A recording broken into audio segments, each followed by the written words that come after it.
PV. Anwar എം.എൽ.എയെ ഓർമ്മയുണ്ടാകും. ഒരു കാലത്ത് മാധ്യമങ്ങളെല്ലാം PV. അൻവറുടെ പിറകെയായിരുന്നു. PV. അൻവറുടെ വീടിന് മുന്നിൽ മാധ്യമങ്ങൾ രാവിലെ മുതൽ വൈകുന്നേരം വരെ ഉണ്ടായിരുന്ന കാലമുണ്ടായിരുന്നു. ഇപ്പോൾ മാധ്യമങ്ങളും പി.വി. അൻവറിനെ തിരിഞ്ഞു നോക്കുന്നില്ല. പി.വി. അൻവർ ഇടതുപക്ഷം വിടുന്നത് വരെ മാത്രമേ മാധ്യമങ്ങൾ പി.വി. അൻവറിന്റെ കൂടെ ഉണ്ടായിരുന്നുള്ളൂ. ഇടതുപക്ഷ നേതാക്കൾക്കെതിരെ, പ്രത്യേകിച്ച് CPIM നേതാക്കൾക്കെതിരെ, അതിലും പ്രത്യേകിച്ച് പിണറായി വിജയനെതിരെ തെറി അഭിഷേകം നടത്തണം. അത് ജനങ്ങളെ കേൾപ്പിക്കാൻ വലിയ തിരക്കും അതേപോലെ വലിയ ഉത്സാഹവും കാട്ടിയിരുന്നു നമ്മുടെ മാധ്യമങ്ങൾ എന്ന് നമുക്കറിയാം. അദ്ദേഹത്തിൻ്റെ വാർത്താ സമ്മേളനത്തിൽ 1, 2, 3 ക്യാമറകൾ ഓരോ ന്യൂസ് ചാനലുകളും കൊണ്ടുവച്ചിരുന്നു. അദ്ദേഹം ഇരിക്കുന്നത്, നടക്കുന്നത്, സംസാരിക്കുന്നതിൻ്റെ ഏതെങ്കിലും ഒരു ഭാഗം വിട്ടുപോകാതിരിക്കാൻ എത്ര സൂക്ഷ്മതയോടുകൂടിയാണ് മാധ്യമങ്ങൾ പ്രവർത്തിച്ചത് എന്നതും നാം കണ്ടതാണ്. എന്നാൽ ഇന്ന് പി.വി. അൻവർ എവിടെ നിൽക്കുന്നു? അദ്ദേഹത്തെക്കുറിച്ചുള്ള ഒരു പുതിയ വാർത്ത വന്നിട്ടുണ്ട്. അദ്ദേഹം ഇപ്പോൾ ദില്ലിയിലാണ്.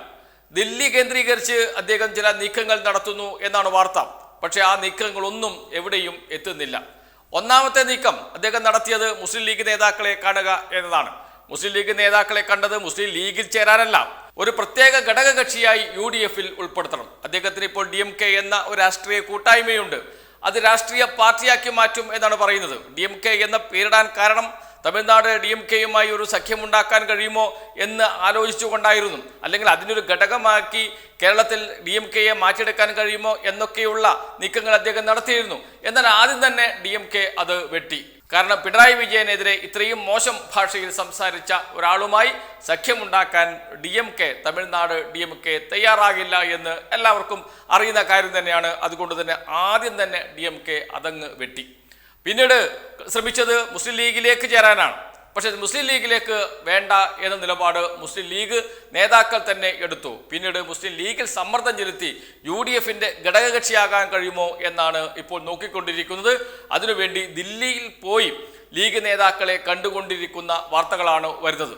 ദില്ലിയിൽ പോയി ലീഗ് നേതാക്കളെ മാത്രമല്ല കാണുന്നത് കോൺഗ്രസ് നേതാക്കളെയും ഉണ്ട് എന്നാണ് പി.വി. അൻവർ മാധ്യമങ്ങളോട് പറഞ്ഞിരിക്കുന്നത്. എല്ലാ മാധ്യമങ്ങളോടും പറഞ്ഞിട്ടില്ല. അദ്ദേഹത്തിൻ്റെ ഇഷ്ടമാധ്യമമായ റിപ്പോർട്ടർ TV-യോടാണ് പറഞ്ഞിരിക്കുന്നത്. റിപ്പോർട്ടർ TV വാർത്ത റിപ്പോർട്ട് ചെയ്തിട്ടുണ്ട്. എല്ലാ UDF നേതാക്കളെയും കാണുന്നുണ്ട്. എന്തിനു വേണ്ടിയാണ്? UDF-ലെ ഒരു ഘടകകക്ഷിയാക്കണം തന്നെ. അതാണ് പി.വി. അൻവറുടെ ആവശ്യം. അങ്ങനെ പി.വി. അൻവർ UDF-ന്റെ ഘടകകക്ഷിയാകുകയും ഒരു MLA ആയി മാറിക്കഴിഞ്ഞാൽ അടുത്ത UDF സർക്കാരാണ് അധികാരത്തിൽ വരുന്നതെങ്കിൽ മന്ത്രിയാകാം. ഇതാണ് മൂപ്പറുടെ കണക്ക് കൂട്ടൽ. ഒറ്റ MLA-യുള്ള പാർട്ടിയുടെ MLA-മാർക്കും മന്ത്രിസ്ഥാനം കൊടുക്കാറുണ്ട് UDF.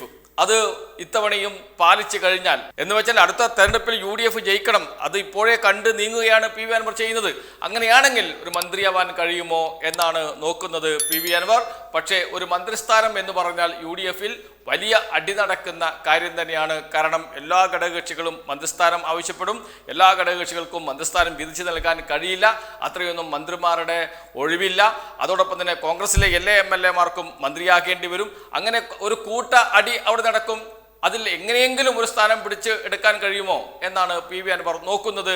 ഇത് മുൻകൂട്ടി കണ്ട UDF-ന്റെ പ്രധാനപ്പെട്ട നേതാക്കൾ പറഞ്ഞു, നോ, ഇങ്ങോട്ട് വരേണ്ടതില്ല. ഇതാണ് UDF നേതാക്കളുടെ ഇപ്പോഴത്തെ നിലപാട്. ഭാവിയിൽ മാറുമോ എന്നറിയില്ല. പിന്നീട് പി.വി. അൻവർ തൃണമൂൽ കോൺഗ്രസ് നേതാക്കളുമായിട്ടാണ് ചർച്ച നടത്തിയിരിക്കുന്നത്.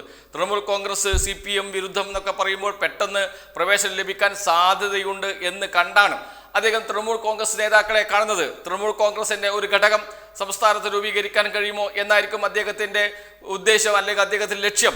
അത് പക്ഷേ എന്തിന് എന്ന ചോദ്യം അദ്ദേഹത്തിന് ചോദിക്കുന്നുണ്ട് എന്നാണ് അദ്ദേഹവുമായി ബന്ധപ്പെട്ട കേന്ദ്രങ്ങൾ പറയുന്നത്. തൃണമൂൽ കോൺഗ്രസുമായി സഖ്യമുണ്ടാക്കിയിട്ട് കേരളത്തിൽ എന്താണ് കാര്യം? അല്ലെങ്കിൽ തൃണമൂൽ കോൺഗ്രസ് തന്നെയായിട്ട് കേരളത്തിൽ എന്താണ് കാര്യം? ഒരു മുന്നണിയിലും അദ്ദേഹത്തിന് പ്രവേശനം ലഭിക്കാൻ സാധ്യതയില്ല. അതുകൊണ്ട് അദ്ദേഹത്തിന് താല്പര്യമില്ല. പക്ഷെ ഒന്നുമില്ലെങ്കിൽ അതെങ്കിലും ഉണ്ടല്ലോ എന്ന് പറയാം. ഇതാണ് പി.വി. അൻവറുടെ നിലപാട്. അതുമാത്രമല്ല, നിലമ്പൂരിൽ മത്സരിക്കണം. അടുത്ത പ്രാവശ്യം മത്സരിക്കാൻ വലിയ ഫണ്ട് വേണം. ഇപ്പോഴത്തെ പി.വി. അൻവറിന്റെ അവസ്ഥ വെച്ച് സ്വന്തം നിലയിൽ ഫണ്ട് ഇറക്കാൻ കഴിയില്ല. അതുകൊണ്ട് തന്നെ തൃണമൂൽ കോൺഗ്രസിന്റെ സ്ഥാനാർത്ഥിയാണ് എങ്കിൽ തൃണമൂൽ കോൺഗ്രസിന് അതിന് മറ്റൊരു ലക്ഷ്യം കൂടിയുണ്ട്. തൃണമൂൽ കോൺഗ്രസിന് ദേശീയ പാർട്ടിയാകണമെങ്കിലുള്ള ചില കടമ്പകൾ കടക്കാനുണ്ട്. അതിനുവേണ്ടി തൃണമൂൽ കോൺഗ്രസിന്റെ ഒരു MLA കേരളത്തിലും ഉണ്ടായാൽ അത് തൃണമൂൽ കോൺഗ്രസിന് ഗുണകരമാണ്. അതുകൊണ്ടാണ് തൃണമൂൽ കോൺഗ്രസ് നേതാക്കളുമായി കൂടിക്കാഴ്ച നടത്തുകയും ചർച്ച നടത്തുകയും ഒക്കെ ചെയ്തത്. അതോടൊപ്പം തന്നെ ഇലക്ഷൻ ചെലവിലേക്ക്, പാർട്ടിയുടെ പ്രവർത്തന ചെലവിലേക്ക് ആവശ്യമായ ഫണ്ട് ബംഗാളിൽ നിന്ന് ലഭിക്കുമോ, തൃണമൂലിൽ നിന്ന് ലഭിക്കുമോ എന്നുകൂടി നോക്കുന്നുണ്ട് പി.വി. അൻവർ. അതാണ് ലക്ഷ്യം. എന്തായാലും അദ്ദേഹം ആദ്യം ലക്ഷ്യമിടുന്നത് UDF-ന്റെ ഘടകകക്ഷിയാകുക എന്നതാണ്. അത് നടക്കില്ല എന്ന് ഉറപ്പായി. അതിനുശേഷമാണ് തൃണമൂൽ കോൺഗ്രസിന്റെ പിറകെ പോകുന്നത്.